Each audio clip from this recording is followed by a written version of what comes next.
Hi, I'm Chef Amber, and today I'm gonna make with you my favorite breakfast cookies. These are loaded with protein and healthy fats. They're actually to die for breakfast or a snack or even a yummy dessert. All right, let's jump right in here. So first, I'm starting off with gluten-free oats. I've got a couple cups in my bowl. Don't worry, I'm gonna give you the recipe. All right, next, I've got almond flour. Okay, I've got 1 cup of almond flour. And then I use a gluten-free flour blend. And I love Bob's gluten-free flour. It's a blend of potato, fava bean, and pea. So I've got 1 cup of that. Okay, that's going in the bowl. Next, I have some sunflower seeds. All right, raw sunflower seeds. I have a cup of raw almonds. And I'm actually gonna take my sliced almonds and just kind of crush them up with my hands. No need to chop them. All right, so I've got those. This calls for baking soda and a little salt, so I've already got that in here. Cinnamon, because I've added cinnamon to everything. I love the flavor. It's great for circulation. Okay, and now I've got a cup of coconut milk. So I'm gonna add my coconut milk in here. Beautiful. Now I almost forgot. So before I started this today, I'm making a flax chia egg. So this is a plant-based cookie. There's not any egg in this. So my egg substitute today is gonna be made out of a flax seed and chia seed. So I've got a couple tablespoons of each, and I already soaked these for about 15 minutes before I started today with about a half a cup of water. And this is my egg for the dish, okay? So I'm gonna put that in there and talk about loaded extra omegas and protein for this. And so much fiber. So this is fiber, fiber, fiber. All right, let me start getting this incorporated here. I might have to use my hands and get dirty. We'll see. All right, this is really nice. I'm also gonna add a half a cup of coconut oil. It's already melted. Definitely make sure that your coconut oil is melted for this, or it will be really hard incorporating that. Oh yeah. All right, now I wanna talk about the sweetener in this. So this is a no sugar cookie. And I love monk fruit, and monk fruit sweetener is low glycemic and it's very sweet, so you don't need a lot of it. I have been subbing it in many of my baked goods. It's great. I use the brand Lakanto. It's very easy to find on Amazon Prime or on the web. Most grocery stores have Lakanto now, or have monk fruit. Okay, this is looking really good. And so I do have about a half a cup, and it actually looks just like sugar. Okay, and you can sub monk fruit and any of your favorite baked goods or desserts that you've been making with white sugar. This is a great substitute, but you'll have to play around with the ratio because monk fruit is actually a little bit sweeter than white sugar. So, and then you can have a no sugar, low glycemic cookie. All right, if you're like, no, I don't like monk fruit, I don't like the flavor of it, no worries. You can substitute about 1/4 cup of maple or honey in this, and it will work just fine. All right, this batter is looking delish. All right, so I'm gonna add some dried fruit into here. I love having dried fruit and nuts and seeds, a little bit of the sweetness from the dried fruit, added extra antioxidants, and also just tons of fiber. So this is already loaded with so much protein, fiber, and great fat. Okay, so I'm doing dried currants. Right, so I'm doing dried currants. Now, here's a great place where you can do dried chopped cherries, apricots, dried blueberries. If you're like, I don't like fruit and nuts, I have some friends that don't like dried fruit and nuts together, leave them out, okay? Leave them out. You can also sub coconut flakes for the currants if you want. And if you don't have, if you have any allergies with seeds or nuts, as long as you keep the measurements the same with this cookie, it's so versatile. You can get creative and you can sub out your own seeds and nuts that are your favorite. All right, now I did bring some chocolate chips along to show you that you can make this a little bit more decadent. So I am gonna do half with the chocolate chips and half with the currants to show you 2 little versions. And I have to get my hands in here because I just can't seem to get this dough how I want it. So I'm gonna just, oh yeah, this is perfect.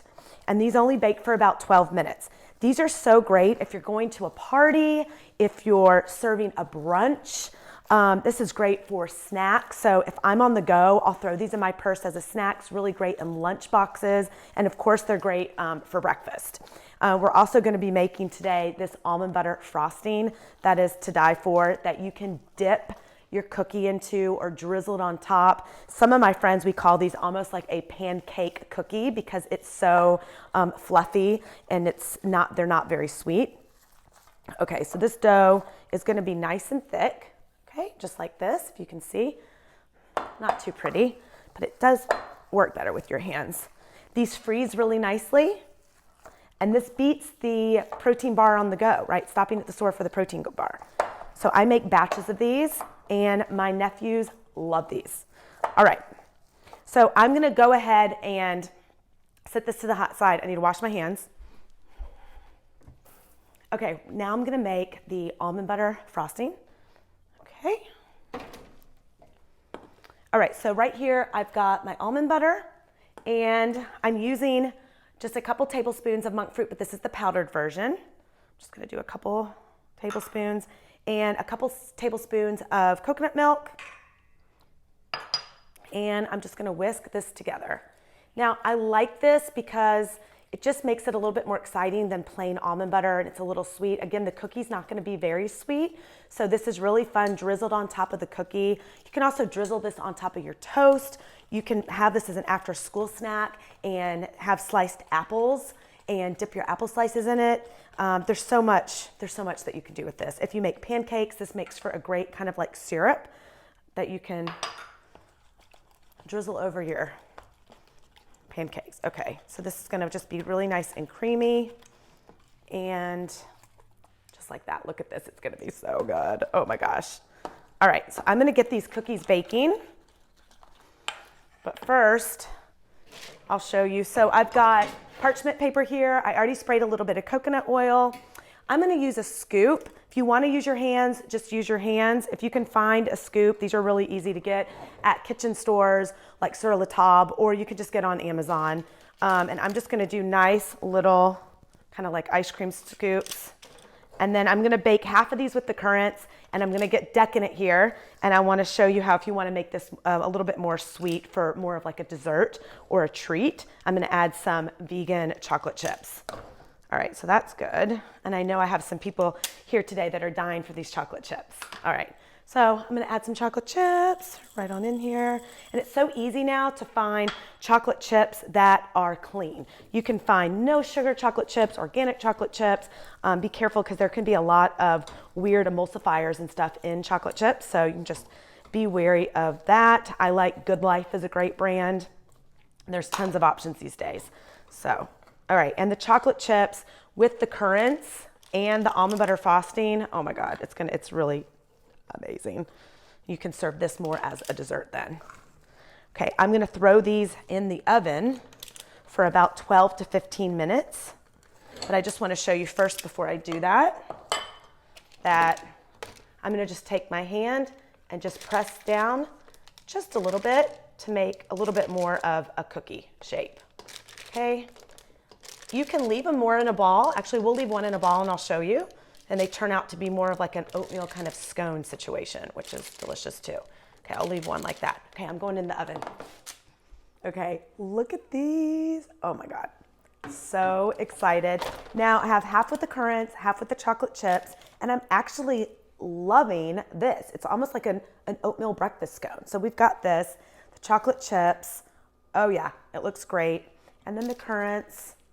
Oh, see, so fluffy. Look at this. And then we've got our creamy almond butter. So you can just kind of do a nice little smear like this. You guys, this is to die for. Take these to a party, show up with a platter. People will love it. And you see how I have the almond butter in the middle? So there's two ways to do it. You can either go ahead and drizzle it like this, and oh my gosh, it's like oozing down the side. Amazing. Or serve it in the middle, and you can make a big platter. Especially if it's for a brunch, put a bunch of like apple slices and berries with the almond butter in the middle and a bunch of the cookies around. Amazing. All right, I'm gonna get into this, but thanks for joining me today. I hope you got inspired and learned something. If you haven't subscribed to this channel, subscribe below and continue to join me on this journey. Head on over to Chef Amber LA for other recipes and tips and tools. And until next time, ciao, ciao.